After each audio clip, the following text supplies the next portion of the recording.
Assalamualaikum warahmatullahi wabarakatuh.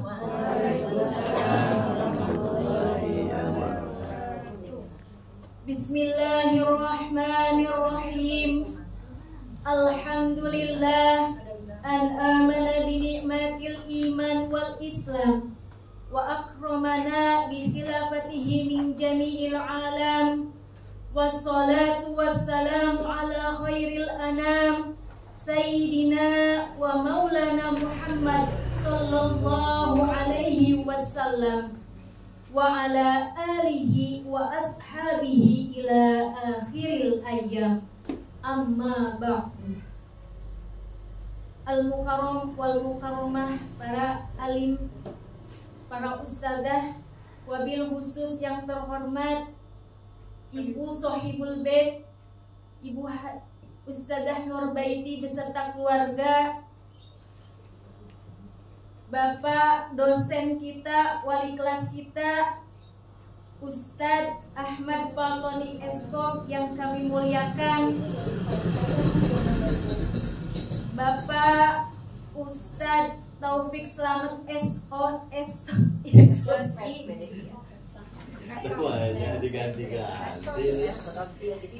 yang kami hormati sebagai dosen praktikum kita. Tegang sih. Belum apa-apa udah tegang.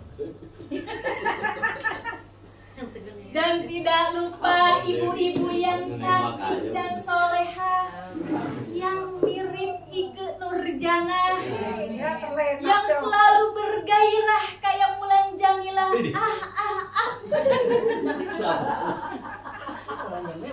Mudah-mudahan wasilah kita duduk di sini menjadikan keluarga kita sakinah mawaddah warohmah. Amin.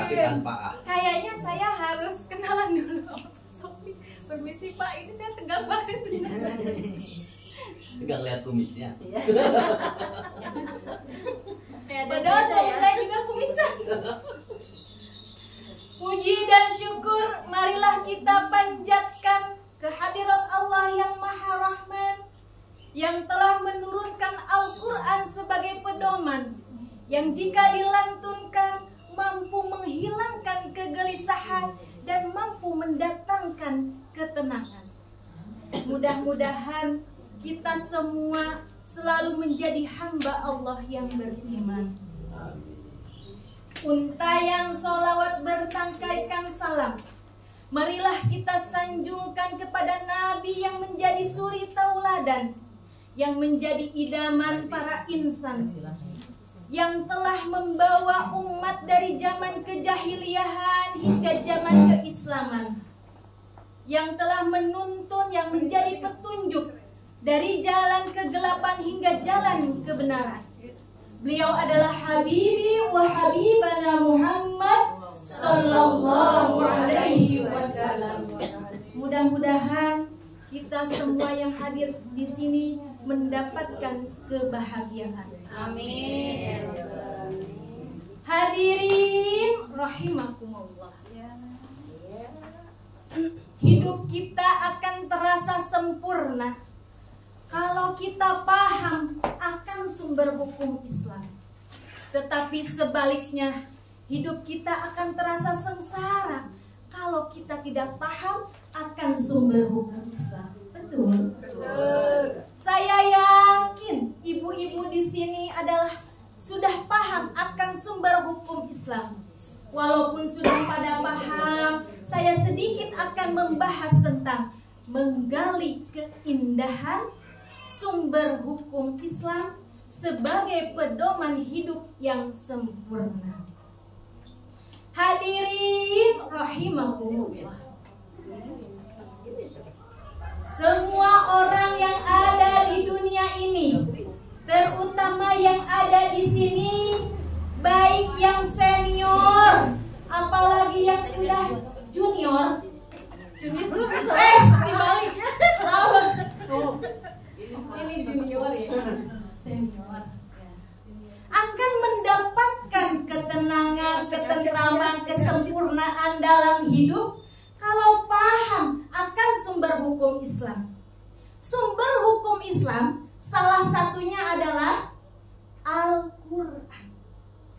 Seorang istri akan tenang hatinya kalau suaminya paham akan sumber hukum Islam, lalu menjadikan Al-Quran sebagai pedoman. Seorang ibu akan damai hatinya jika anaknya paham akan sumber hukum Islam dan menjadikan Al-Quran sebagai pedoman.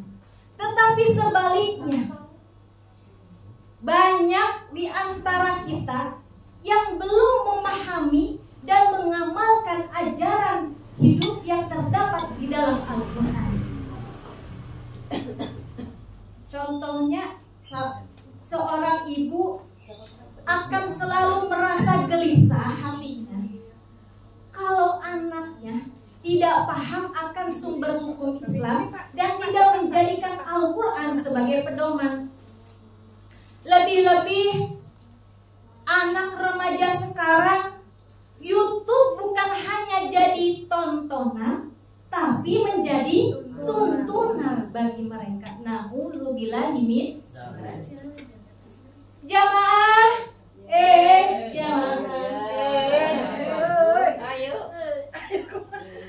Al-Quran bukan hanya sekedar pedoman atau petunjuk bagi kita, tapi Al-Quran mampu menjadi obat ketika masalah datang, urusan bercabang, punya sedikit uang, merasa tegang, barang berharga hilang, susah tenang, dikejar utang, dilanda bimbang, pasangan kurang sayang, berat badan berkurang. Jangan salah cari peluang, hindarkan obat terlarang, apalagi terjun ke jurang. Na'udzubillahi min dzalik. Contohnya Bu Mira.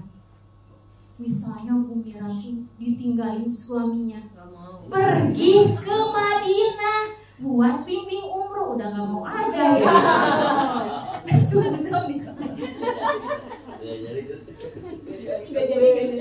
Mau gak suaminya ditinggalin kemana? Kasihan deh lakinya.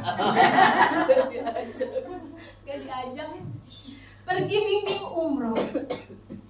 Suaminya yang berada di kota Madinah, Bu Mira di Jakarta, WA, Pak, ya, duit mama habis nih. Ya Allah, kasihan amat ya.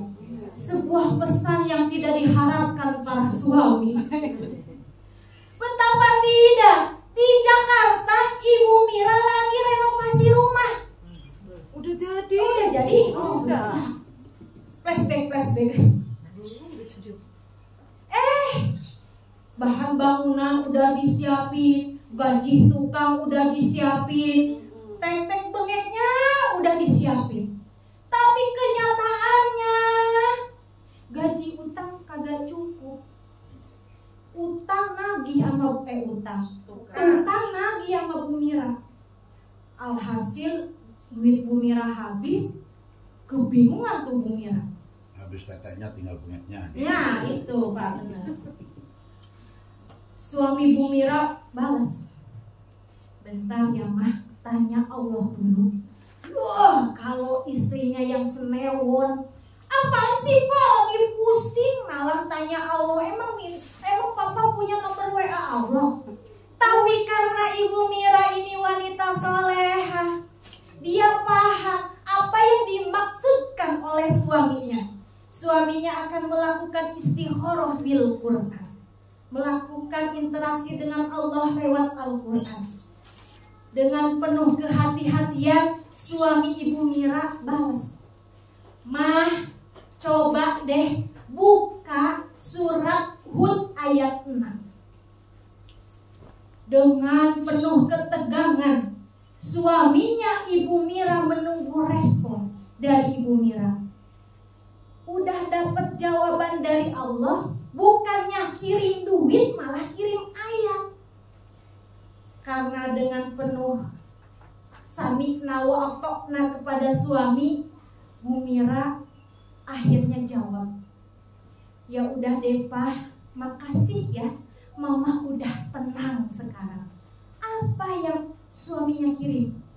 Surat Hud ayat 6. Wa ma min dabbatin fil ardi illa 'alallahi rizquha wa ya'lamu mustaqarraha wa musta'udaha wa musta'udaha kullu fi kitabim mubin.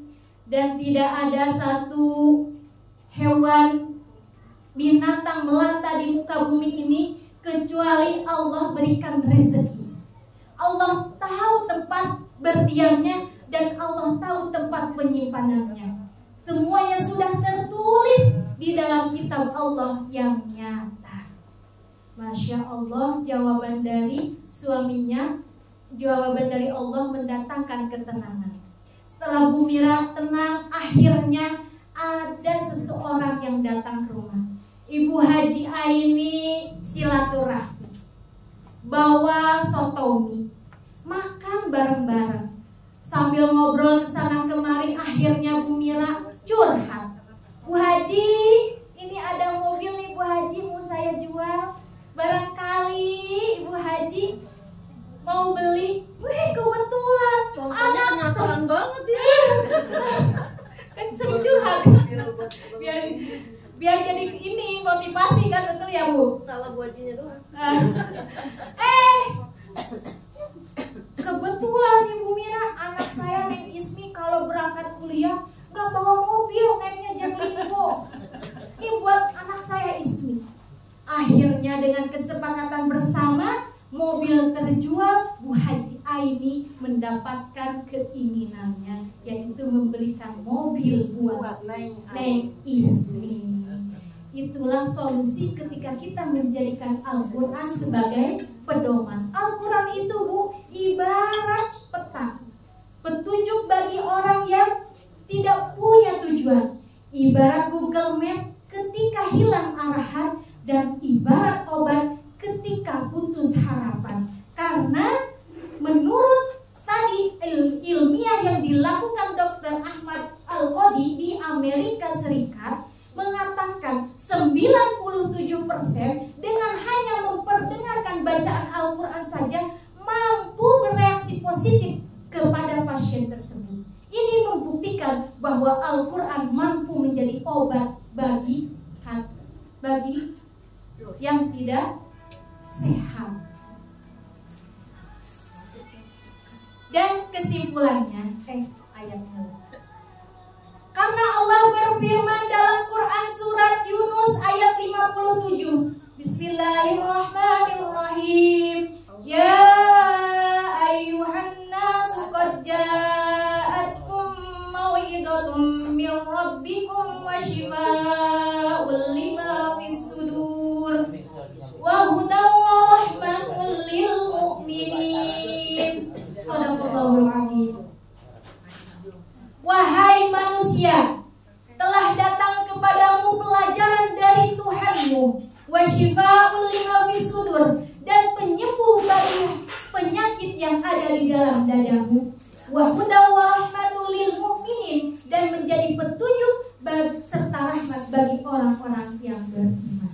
Jadi kesimpulannya, jadikanlah Al-Quran sebagai sahabat kita dalam kesehari-harian, dan jadikan pedoman Al-Quran bagi kehidupan dalam rumah tangga kita dengan cara memperbanyak membacanya, mentadaburinya, lalu mengamalkan dengan semampunya.